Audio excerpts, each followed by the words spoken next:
Oh yeah, five star LSU. I said they ain't ready for the LSU. No, they ain't ready for the LSU, huh? They ain't ready for the LSU. No, they ain't ready for the. What's up? Back at it again in the Tigers Avenue, episode number 11. We got a good bit to cover here today. We'll start it off right off the bat here with some basketball. Tigers on the court. Boot up, baby. The streak continues. The Tigers are 11-0 after a hard-nosed, hard-fought win against the Louisiana Tech Bulldogs. Zach, give me your thoughts on what you saw in that game. So I didn't get to watch it live because I was at work, but after work, I came back home, hopped on YouTube, and found a full game video that I could watch everything without the commercials. I wish I could just do that live. That'd be nice, man. But there was no commercials, no, timeouts where we're just sitting there watching the teams have a discussion. It was just cuts between the commercials, and it just showed every possession, and it was fantastic. I loved it. I was like, man, I wish I could do this just live. It'd be awesome. So, anyways, but the biggest thing I took away from the game when I watched it, obviously, LSU again, sluggish offensively. They are struggling right now to find shots and to get them to drop. It almost feels like they can't hit anything in an ocean right now. They're just really struggling offensively, but their defense continues to be dominant. I know we've said it seems like 100 times on the podcast, but that's what's happening right now, LSU fans. And it's been repetitive with this team. So I'm hoping that they can continue the consistency of the defensive side, but change things offensively. We were hoping that with the break and everything that Will Wade would be able to assess some of the issues on offense. So far, I'm sure he did assess and discuss those things and address them with the team and try to fix some of those problems, but it seems like as of right now, those problems haven't been fixed. So we're going to have to, work on that, especially with SEC play coming only 2 games away. We got Lipscomb on Wednesday, and I think it's after Lipscomb we're in SEC play. But the big stat of the night, and this is not a stat I found on Twitter. This is not a stat, I went and looked at the box score. Just from watching the game, I observed this stat. LSU allowed one bucket at the 10-10 mark. They allowed a layup. After that, they did not allow a single field goal until it was maybe the 3 or 4 minute mark, and that was it. So in the last 10 minutes of the ball game, LSU allowed one made bucket, and you know who it was? Lofton. Wow. Lofton was in foul trouble. He came back in after the 4-minute TV timeout, and he got a little layup on it. They played it well defensively, and then it kind of just fell in his hands, and he was kind of wide open. And that was the only field goal that the LSU defense gave up in the final 10 minutes of the ball game. They gave up a few free throws on fouls, but other than that, that was it, man. This team was they in total they allowed 7 points in the last 10 minutes. So absolutely incredible. Fox Sports released it, I think, a few days ago. They said, which would you rather have, the number one offense or the number one defense?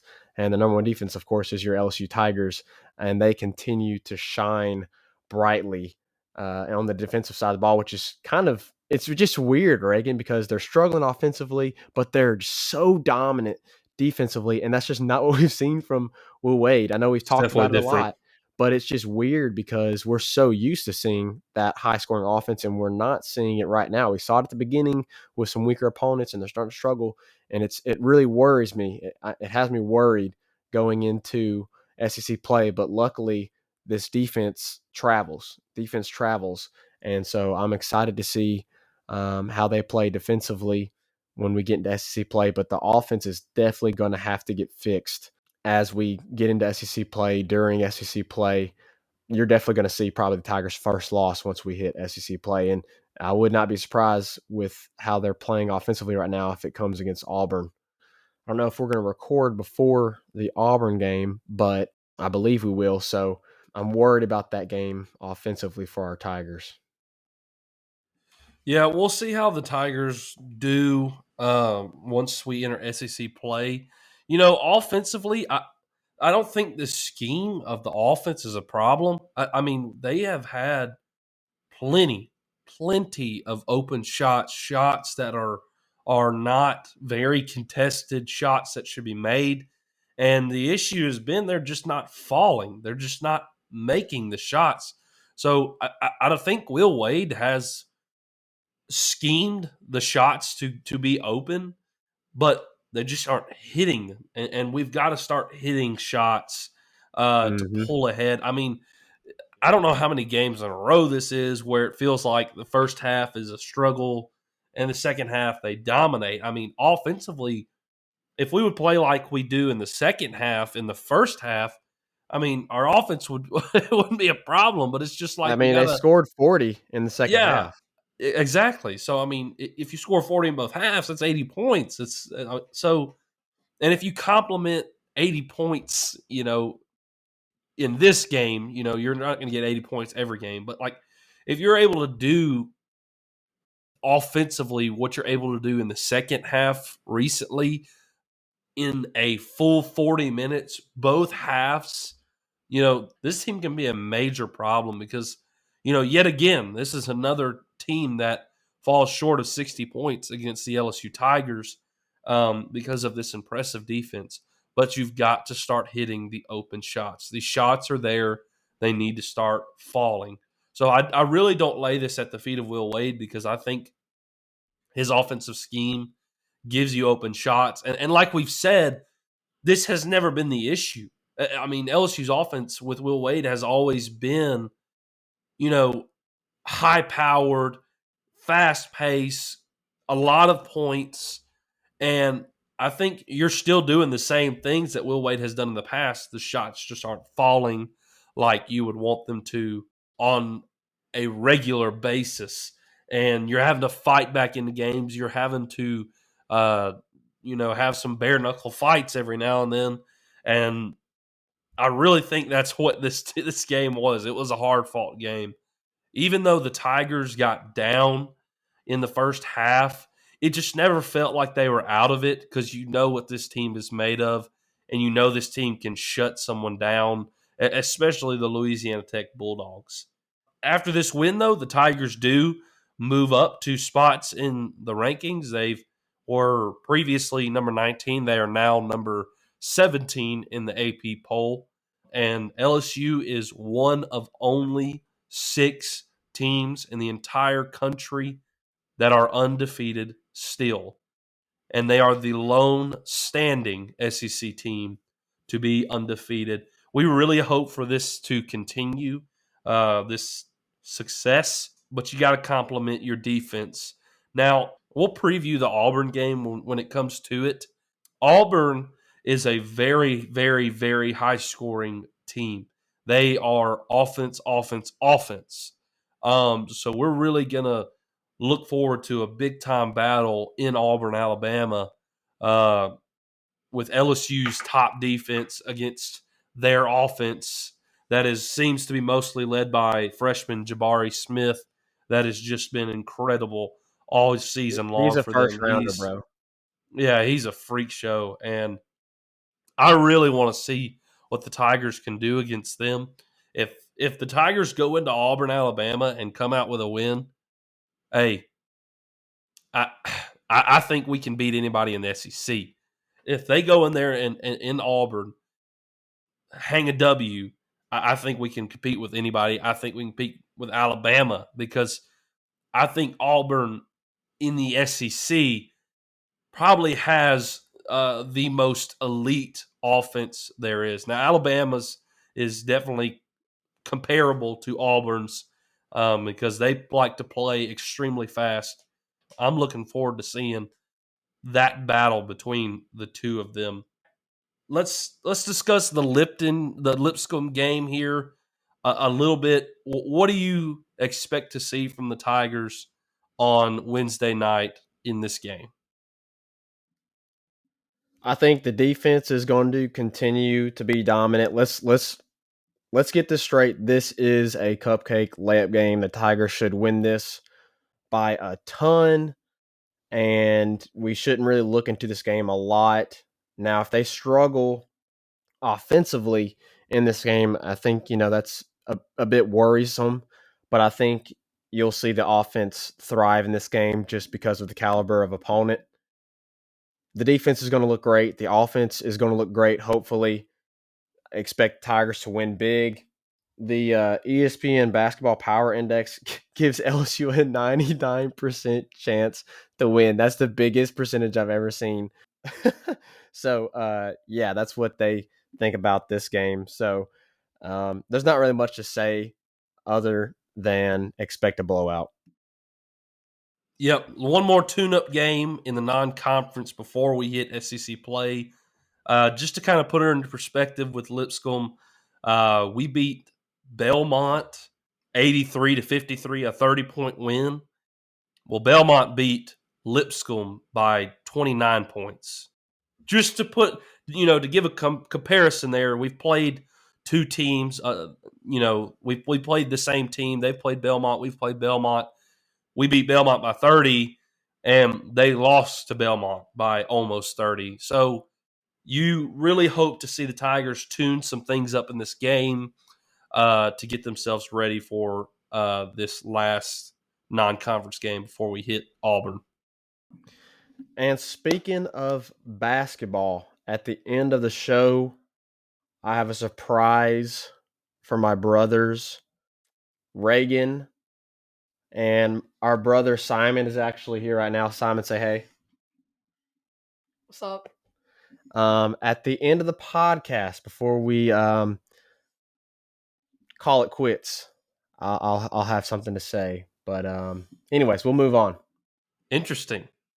All right. Well, we'll see what that is. That's quite interesting. I'm curious now as to what that is. All right, let's move from the hardwood here to some early National Signing Day discussion.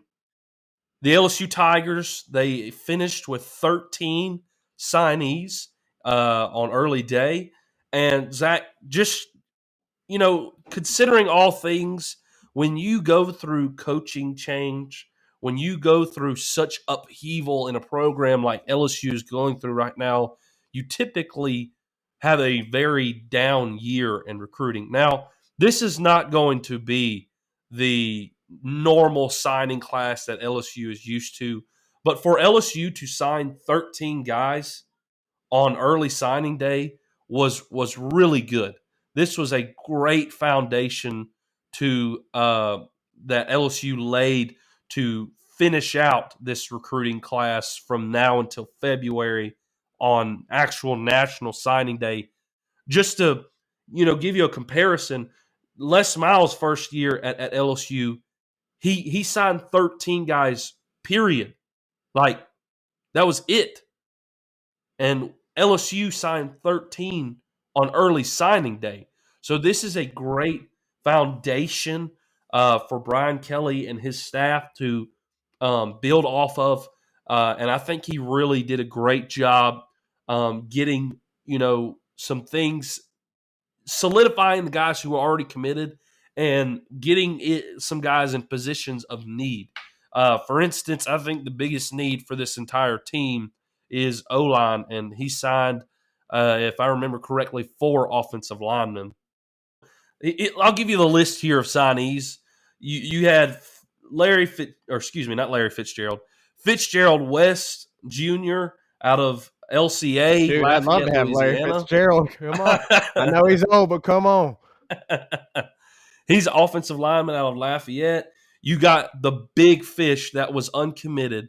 The big one that we got was Quincy Wiggins out of Madison Prep in Baton Rouge, Louisiana. Big time defensive lineman, top 100 recruit in the entire nation. That was a massive land. You had LaTerrence Welch, a 4-star DB out of Lafayette, Louisiana as well, at Acadian. You got Demario Tolan, an out-of-state kid who plays linebacker in Florida. He's from Orlando. You got him to sign and stick with the Tigers even in this transition. Another Florida guy, tight end Mason Taylor, signed with LSU. A big one here, offensive lineman Emory Jones out of Catholic High in Baton Rouge. He was a little wishy-washy with this whole coaching change and whatnot, and he actually told Moscona on After Further Review that he was going to wait till February. He was going to keep his options open, but he was still committed to the Tigers. Brian Kelly had a meeting with him, as well as Brad Davis. They answered all his questions, and he made an announcement that he would sign December, and it would be with the Tigers, and he did. Big get on the offensive line for the Tigers. You got I think, a little bit of an underrated receiver here out of Landon Ibieta, a player who was committed to Miami. He's a 3-star receiver in Louisiana, a kid who has dreamed of being at LSU. This was his dream school. In fact, he was quoted on Twitter and said that he was the kid that when LSU lost, it ruined his weekend. So he says he hopes he can come to LSU and help another kid out so that he doesn't have to have a horrible weekend. So you got a guy in Landon who wants to be at LSU, who desires to be at LSU. And then the big one, the biggest signee that will probably be in this entire class, Walker Howard, the number 1 quarterback in the nation, 5-star quarterback out of St. Thomas, Lafayette, former player or teammate of Jack Besh, now reunited. I'm really going to look forward. And it feels so good. I'm really looking forward. Reunited. I'm looking forward to seeing that connection in the future between the two of them. You got defensive lineman Taji Hill out of New Orleans, Edna Carr.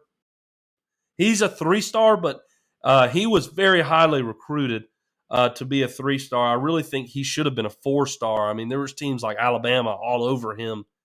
So we got Taji Hill. You get Nathan Dybert, a kicker. You get Will Campbell, the 5-star offensive tackle, the other big, massive guy out of Louisiana that you just really had to solidify. Will Campbell can possibly be an immediate impact day 1 starter. He's just that type of talent, 6'6", 300 pounds, 5-star offensive tackle. You get Bo Bordelon, another offensive lineman out of New Orleans, and then Jordan Allen to finish the class, another DB safety from Lafayette Christian Academy. So LSU really solidified the players in Louisiana that wanted to be at LSU. And if you want to, in a year where you're facing transition, if you still want to resemble somewhat of a normal class, you go get these guys, the guys that want to be at LSU, and you try to put a fence around Louisiana and keep in as many guys as you possibly can. Now, you lost some major battles with Shaz Preston, with Aaron Anderson, with Kendrick Law, probably your top 3 receivers in all of Louisiana. It really hurts that all 3 of them are going to Alabama. But typically, in a typical normal year, LSU gets the top receivers in Louisiana just about every single year. And Alabama took advantage of this transition year to capitalize on their recruiting in Louisiana. And there's nothing you can do about it now. They're going to be at Alabama. We have our players. They have ours. It is what it is. Now, they are the top 3 receivers. They were all 3 receivers. And you love to have them, but LSU's probably most depth position is their receivers because of last year's signing class of Louisiana receivers. I mean, if you get Kayshon Boutte back, you got Kayshon Boutte, Malik Neighbors, Brian Thomas Jr., Chris Hilton, Jack Besh. We're not struggling in the receiver department right now. And you're going to land a few more guys. I got to believe they'll sign some more receivers in this class other than Landon Ibieta. And so overall, Zach, I know I've rambled on a little bit here. I really like what Brian Kelly has done in this class so far, and I'm looking forward to seeing him close this gap out. But to sign 13 guys, especially in some positions of need, was excellent. Give me your thoughts on what you saw and what you like, and some good positive news that maybe you can feed off of from early signing day. So I'll start with some positivity, but then I want to get into a discussion that's been going around a little bit and been circulating for sure around LSU. First off, as you said, I think it's really important that you got the guys that were already committed.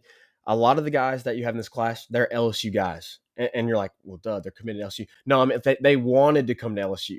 It was their dream school, and we want those players that are committed to this school even when times get tough. Now, some of y'all may be reading into that statement and thinking, oh, well, he's against the transfer portal. No, I'm not against the transfer portal. But, you look at, and we have to mention this, and we'll talk about the transfers and players leaving and opting out of the bowl game. But look at Miles Brennan. Hey, we got a quarterback. Reagan. Miles Brennan has decided to take his name out of the transfer portal, and he is going to be there is no doubt about it. Unless he gets another injury, have you ever seen Little Giants, the movie Little Giants? Yeah. Have you seen that movie, Reagan? Yeah. Okay, do you remember the snotty, nerdy kid that plays on the Giants team, and his mom brings him to practice the first day, and he's got I don't even know what it is. It looks like a mattress. It looks like a memory foam mattress just wrapped around his entire body, and he's in bubble wrap, and he's waddling like this, and he's walking to practice. That is, I saw a tweet. I think I sent it to you, Reagan. After Miles Brennan walked out of Brian Kelly's office, that's probably what he looked like. Hey, wrap yourself up in some memory foam. Wrap yourself in some bubble wrap. Don't do anything. Well, I know. We know COVID's out there, but we're gonna quarantine you. You even if you don't have COVID, we're gonna quarantine you for the rest of the offseason. Do whatever you can do, LSU, to keep this man healthy, because there is no doubts about it.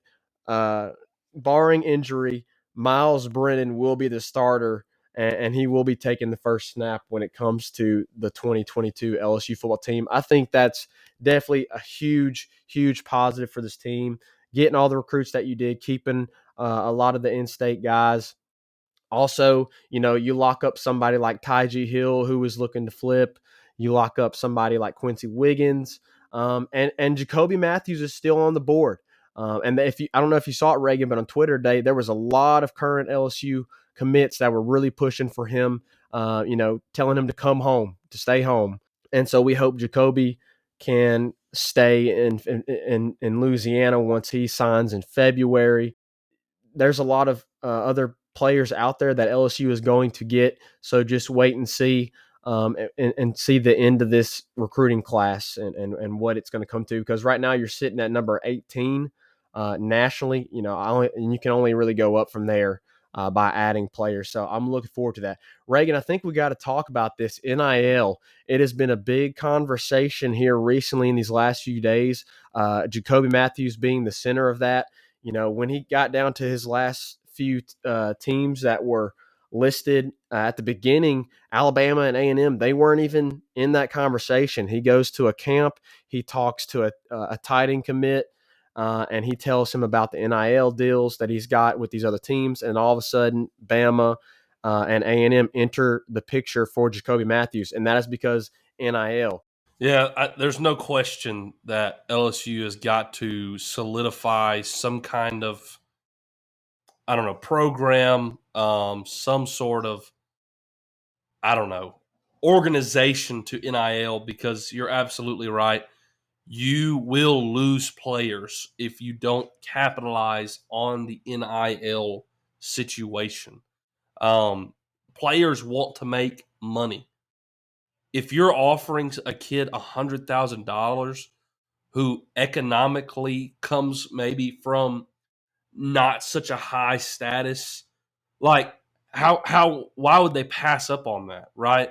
So LSU, there's plenty of businesses, plenty of people with money in their pocket in Baton Rouge to solidify a grounds for NIL. We're paying $117 million to get rid of a class, to get rid of these coaches, and then bring in a whole new staff. Like LSU, there's no excuse for LSU not to put some money into NIL.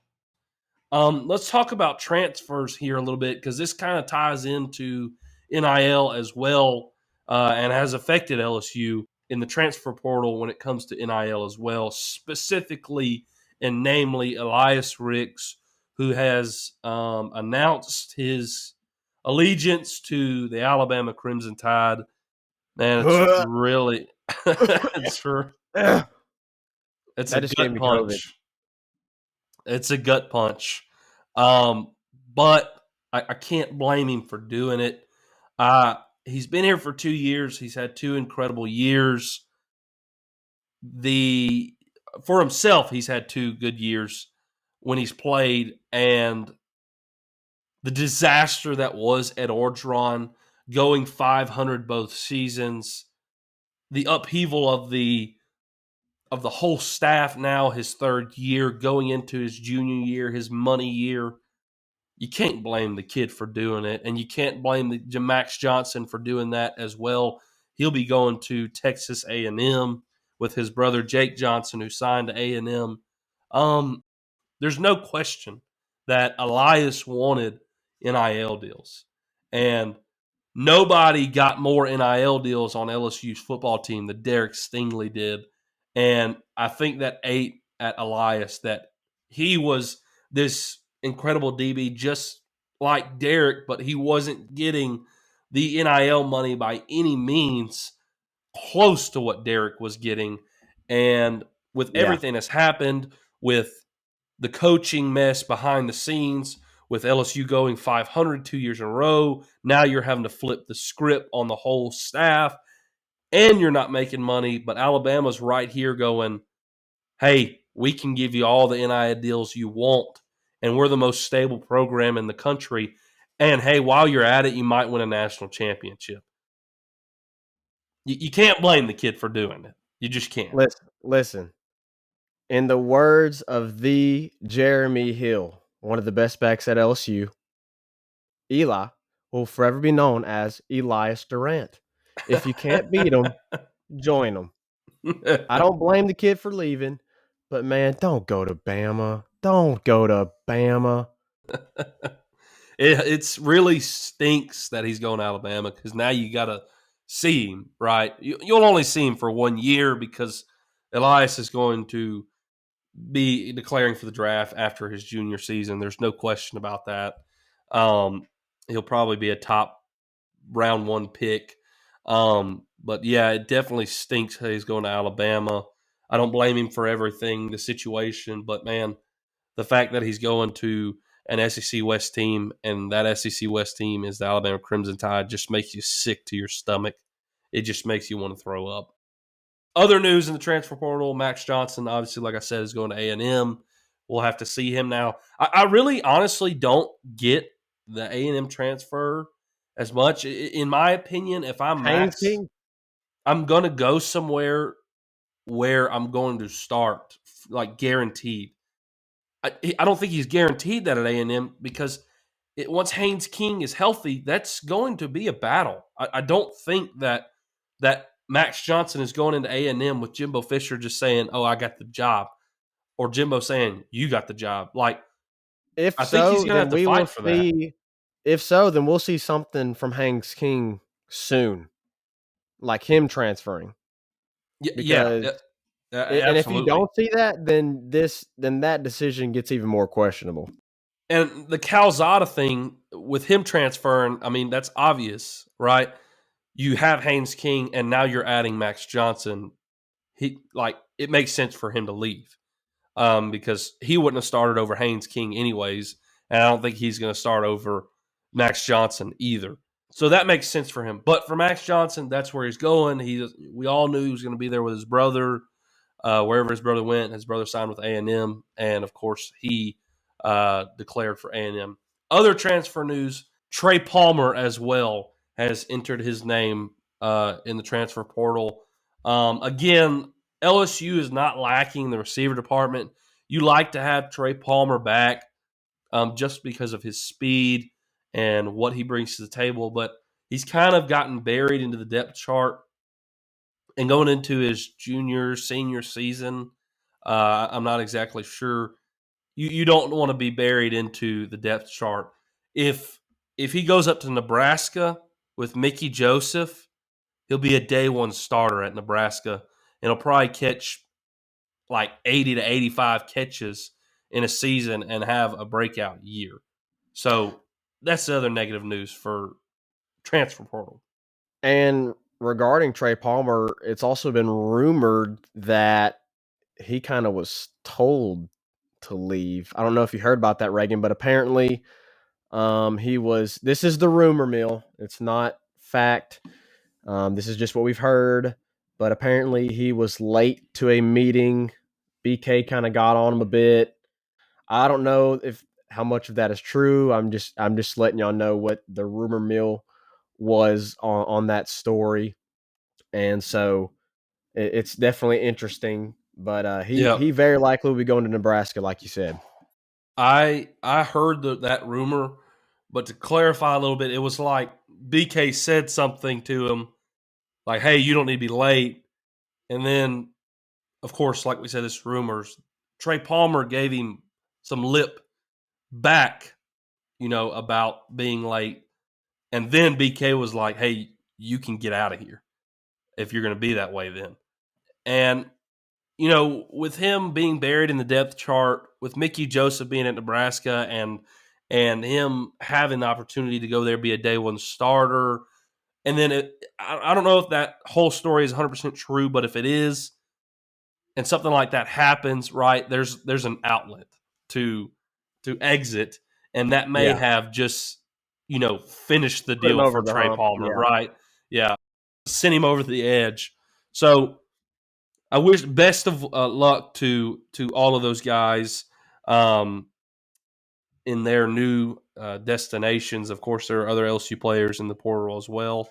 But the good news for LSU in the portal, you get Miles Brennan to remove his name from the portal. He will be our quarterback. It almost seems like guaranteed our starting quarterback next year. I expect Walker Howard to take a red shirt and watch and learn for a year. And then the biggest news is the top offensive tackle, Miles Frazier, out of FIU, has committed to LSU and is now officially a Tiger. He is transferred in, and he will be an immediate impact player, probably a starter. That was a huge get for the Tigers. We all know that this has been a place of concern, and Brian Kelly did an excellent job going out and getting Miles Frazier big time commit, and that will definitely help the Tigers out on the offensive line front. All right, so that's what we got from early signing day and the transfers. Let's talk just briefly here a little bit about staff updates. Zach, if you will, give me the latest on who is out, and we'll discuss a little bit about the rumors here lately on the coordinator positions. All right. Well, correct me if I'm wrong. I believe the last time we talked, Blake Baker was still in a position, and I believe Kevin Falk had been let go of his on-field duties, but there was questions about off-field. We now know that Kevin Falk will not be retaining any position at LSU, and that Blake Baker is also moving on from LSU. I hate to see that for both guys because Kevin Falk, I mean, considering everything that happened for him this year, I would have liked to see him stay on and coach these running backs. And, he's a legendary guy. He's an LSU guy. And, I would have liked to see him stay on considering everything that happened with his daughter this past season. I understand why, though. Obviously, as we've said, you got to give BK the liberty to come in and make his hires. Blake Baker, though, that's another one that kind of confuses me because, man, Blake Baker, what a turnaround he made with the linebackers this year. Damone Clark, he was like fighting for his starting position last year, looked terrible, took a lot of criticism, especially with wearing the number 18 jersey. To this year, Blake Baker comes in, works with the guys, and oh my gosh, Damone Clark should have won the Butkus. I know, right? I mean, he was leading the nation in tackles. He should be a first round draft pick. The dude is just insane. He is a beast, and a lot of credit for that goes to Blake Baker. Unfortunately, we won't be having Blake Baker back.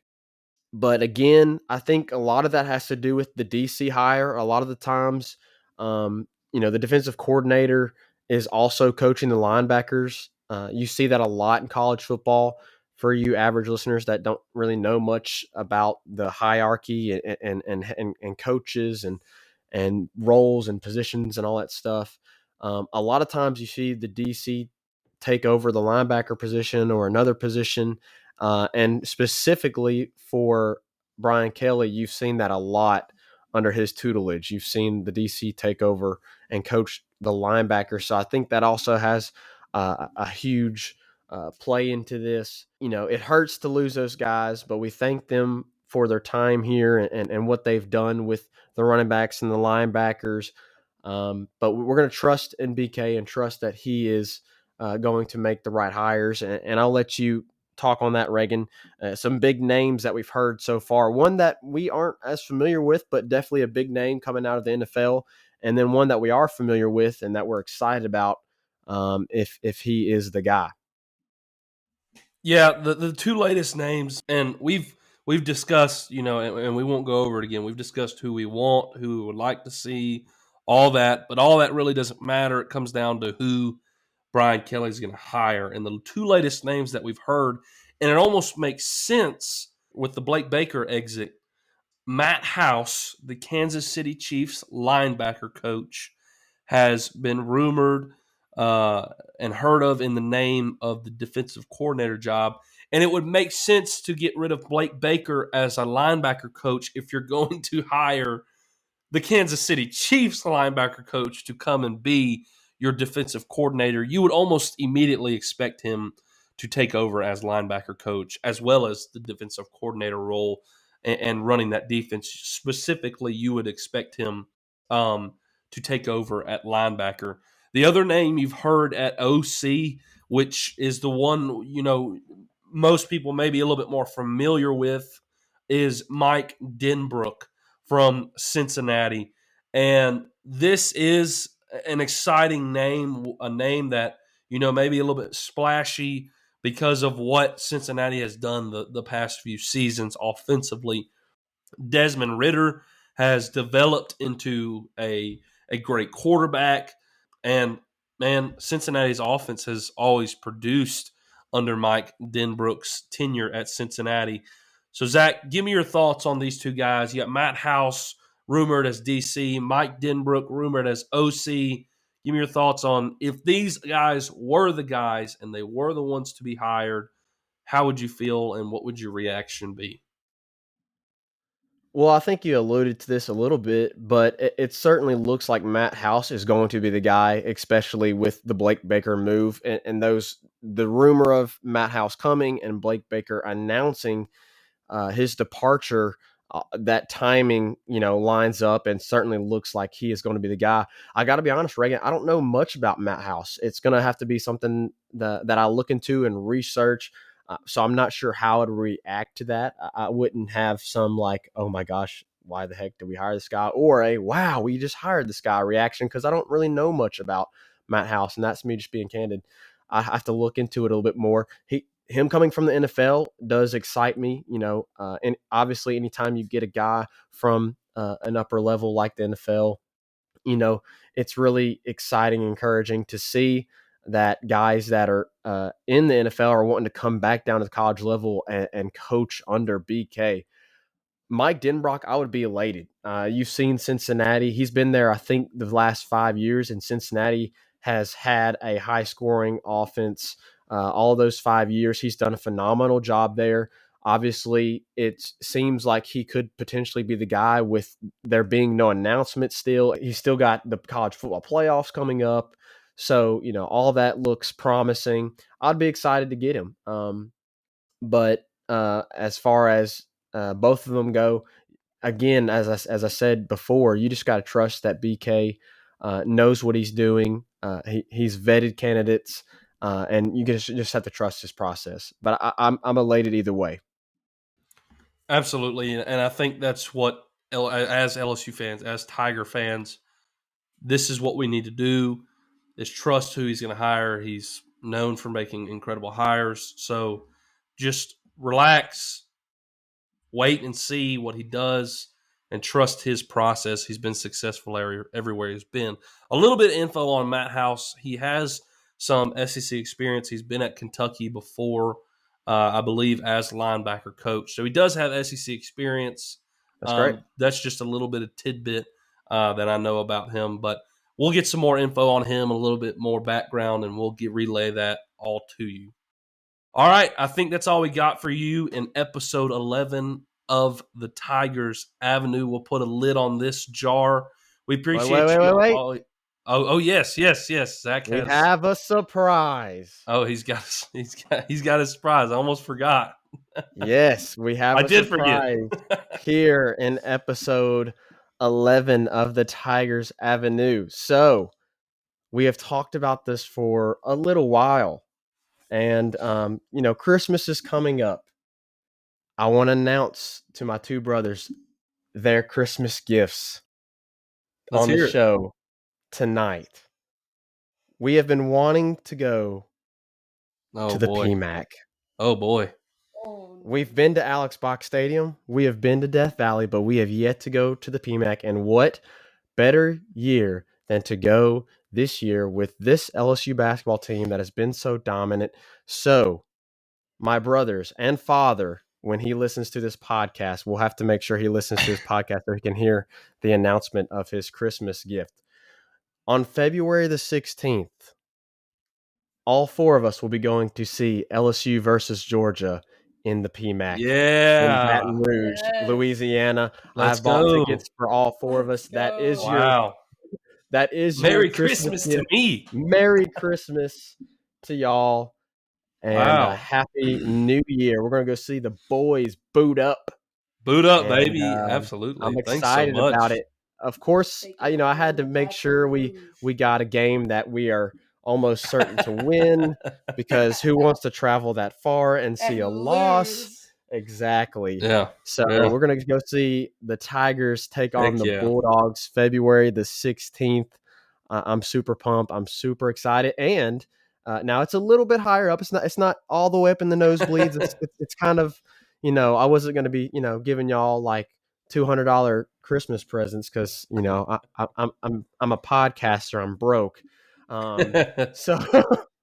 So anyways, we'll be in the upper bowl, but we're near the bottom of the upper bowl at mid-court. We are at mid-court. Sweet. I made sure to get us mid-court because if we're going to be in the upper bowl, then I want to get us a great view, and so I'm excited about that. And Dad, I hope I'm super pumped now, and you can hear you boot up now. Y'all will get y'all's physical copies, the tickets on Christmas. Sweet. Well, we appreciate it very much, Zach. That's awesome. Thank you very much. That's awesome. All right, Tiger fans, we appreciate your continued support. And if you would, go follow us on Twitter at Tigers Avenue Pod, at Tigers Avenue Pod. Hey, we'll catch you next time in the Tigers Avenue. Peace. LSU Tigers, who that five star?